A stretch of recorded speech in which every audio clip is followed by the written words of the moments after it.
Ursula von der Leyen était en Ukraine ce mercredi. Elle y a renouvelé l'engagement de l'Europe à aider le pays aussi longtemps qu'il le faudra. Vladimir Poutine dit comprendre les questions et les inquiétudes de la Chine sur la guerre en Ukraine et promet à Xi Jinping des explications. De longues files d'attente à Londres, les Britanniques se recueillent près du cercueil de la reine Elisabeth II avant ses funérailles lundi. À 41 ans, le Suisse Roger Federer annonce sa retraite, vainqueur de 103 titres dont 20 tournois du Grand Chelem. C'est une légende du tennis qui tire sa révérence. L'Union européenne reste solidaire avec l'Ukraine. La présidente de la Commission européenne, Ursula von der Leyen, en visite à Irpin avec la première dame d'Ukraine, Olena Zelenska, et à Kiev ce jeudi 15 septembre, a renouvelé devant le président Volodymyr Zelensky l'engagement de l'Europe à aider l'Ukraine aussi longtemps qu'il le faudra face à la Russie. De l'autre côté de l'Atlantique, les États-Unis ont décidé d'accentuer leur pression sur Moscou, en sanctionnant 22 mandataires russes, dont 5 accusés d'avoir volé des centaines de tonnes de céréales pendant le blocus d'Odessa. À Potsdam, le chancelier Olaf Scholz a honoré les Ukrainiens avec le M100 Media Prize, un prix remis à l'ancien champion du monde de boxe et frère du maire de Kiev, Vladimir Klitschko, qui en a profité pour dénoncer l'inaction de Berlin. Herr Bundeskanzler, Monsieur le chancelier, je ne suis probablement pas le seul à avoir été impressionné par votre discours. Cet engagement que vous avez pris envers l'Ukraine, envers nous, je voudrais l'entendre non seulement en paroles, mais aussi le voir se concrétiser en actes. Klitschko a de nouveau appelé l'Europe à imposer des restrictions totales sur les visas pour les citoyens russes, afin qu'ils ne puissent plus voyager en Europe tant que la guerre continue. Selon le ministère britannique de la Défense, les forces ukrainiennes continuent de consolider leur contrôle sur les zones nouvellement libérées dans la région de Kharkiv.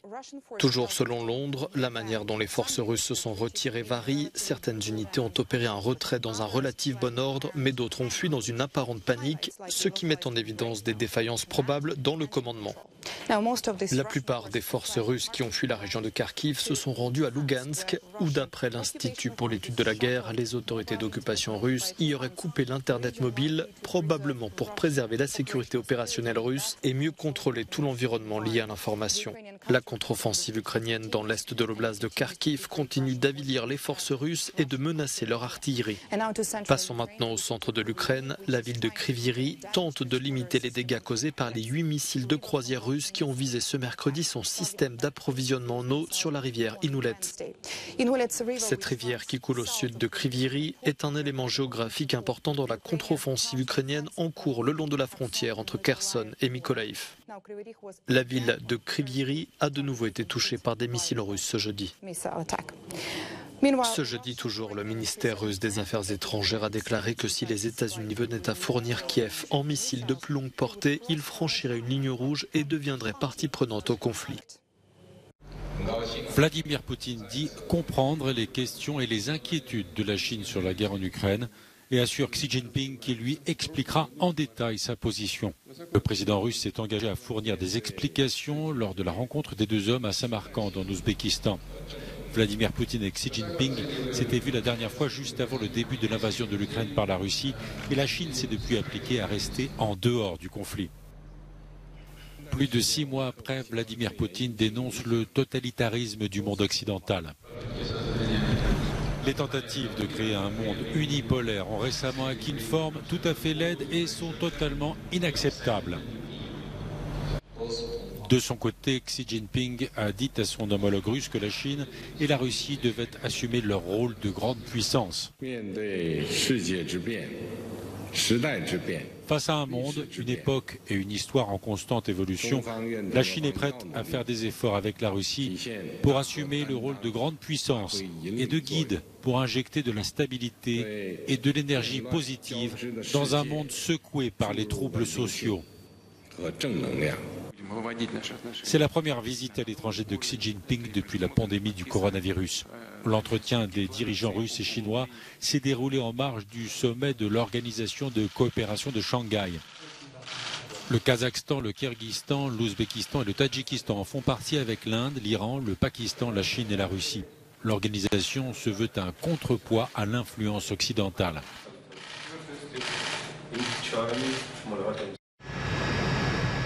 Le deuil national se poursuit au Royaume-Uni, avec des files d'attente immenses pour se recueillir près du cercueil de la reine Elisabeth II. Depuis mercredi, la dépouille de la monarque est exposée au Westminster Hall à Londres. Par milliers, les Britanniques viennent saluer celle qui fut leur reine pendant 70 ans. Nous avons commencé notre trajet le long de la Tamise ce matin à 6h45. Nous avons donc mis environ 4 heures pour arriver à ce point, ce qui est très bien. Nous pensions qu'avec la couverture médiatique, il nous faudrait au moins 20 à 25 heures pour arriver jusqu'ici. C'est très solennel et c'est assez triste. Et nous nous y attendions, mais c'est quand même très triste.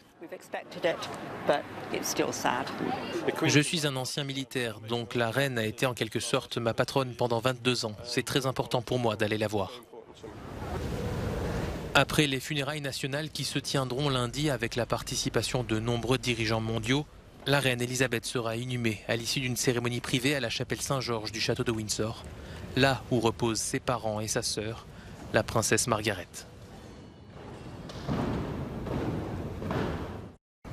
Toutes les 11 secondes se déroule à travers le monde une attaque par rançongiciel. Pour faire face aux cyberattaques, la Commission européenne cherche donc à renforcer son arsenal législatif. Elle a présenté jeudi ses propositions en matière de cybersécurité, car la menace est particulièrement aiguë. Ce que nous faisons aujourd'hui avec ces propositions, c'est véritablement tirer la sonnette d'alarme. Les personnes mal intentionnées vont poursuivre leurs attaques, mais les gentils ont laissé derrière eux l'ère de la naïveté. Nous sommes désormais plus forts et nous pouvons répondre. À travers cet acte législatif obligatoire, la Commission européenne souhaite que les fabricants de produits ménagers appliquent des règles strictes de cybersécurité sous peine d'amende pouvant atteindre plusieurs millions d'euros. L'objectif est de protéger les consommateurs alors que les produits numériques occupent une part toujours plus importante du quotidien. Comment faire pour être sûr que d'un objet qui est un objet physique, il n'y ait pas derrière des intentions malignes? Les organisations de défense des consommateurs saluent cette annonce car le texte touchera tout le monde. Ces produits sont dans tous les foyers. Je parle en particulier des serrures et des sonnettes intelligentes, des interphones pour bébés, des jouets qui sont de plus en plus numériques et connectés. De nombreux produits comme les machines à laver, les réfrigérateurs, tout est connecté. Mais souvent, ces objets ne sont pas sécurisés et cela peut être un problème non seulement pour le consommateur individuel, mais aussi pour le ménage et même un gros problème pour notre société et notre économie, car si quelque chose peut être piraté, cela peut facilement conduire à des perturbations d'infrastructures importantes. Il s'agit donc d'une proposition très importante que la Commission mette enfin sur la table. Le Parlement européen et le Conseil, l'institution qui représente les États membres, doivent maintenant se prononcer. Si les propositions sont adoptées, les gouvernements disposeront de 2 ans pour s'adapter aux nouvelles exigences.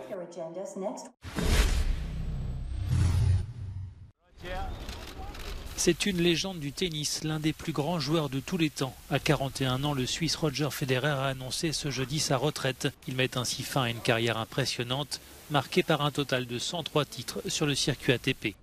Dans un communiqué, Federer écrit « Le message que mon corps m'a envoyé ces derniers temps est clair. Il est temps de mettre fin à ma carrière de compétiteur. J'aime le tennis, je ne le quitterai jamais. » Réputé pour ses coups de génie et son élégance, Roger Federer a fait vibrer les amoureux du tennis. Le Suisse a remporté pas moins de 20 tournois du Grand Chelem, dont 8 à Wimbledon. Il compte également à son palmarès 6 Open d'Australie, 5 US Open, mais un seul titre à Roland-Garros en 2009, où il a buté sur son grand rival Rafael Nadal. À ce prestigieux palmarès s'ajoutent 6 Masters, une Coupe Davis et une médaille d'or olympique.